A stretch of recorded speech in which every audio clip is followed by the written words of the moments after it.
There's a feeling that whole grain bread is more difficult to make than white bread, but the fact is it's not, it's just different. What I'm going to do here is make the simplest, most basic whole wheat dough from which you can make a sandwich bread, a round bread, a sort of country loaf, a cracker, or what I'm doing here is going to be a focaccia. So, as usual, we have our friend the food processor, 3 cups of flour. So this is whole wheat flour.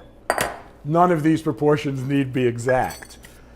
Say 2 teaspoons of salt. And I'm putting some pepper in this. You can add pretty much whatever you like.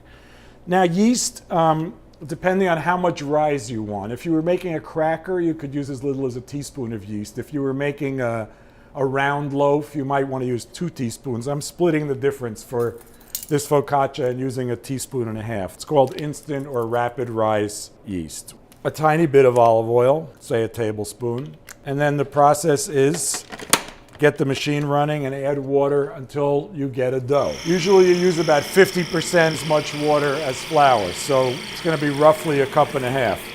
And now it's beginning to turn into a ball. At this point, you got some crumb in here. You could actually stop here, but 1 tablespoon more water will pull this thing together. Watch. So now you've really got a dough ball, and you let it run for 30 seconds. This beating against the side of the bowl is really what's taking the place of kneading, because now we're done. A little olive oil in a bowl, shape it into a ball, turn it into olive oil, cover it. So at this point, you can let it rest for an hour or 2, or you can refrigerate it. Go to bed, go to work, whatever you choose. Come back, take it out of the refrigerator. At that point, let it rise for an hour or 2, and we'll pick it up then.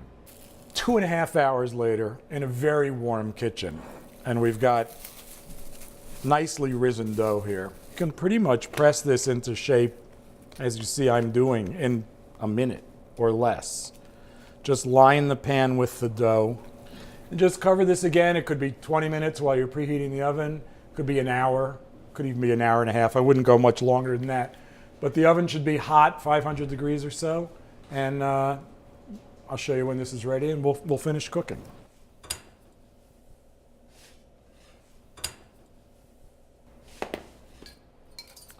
That's pretty nice. Okay, well, there's not much to this. I mean, you eat it. Different and really good.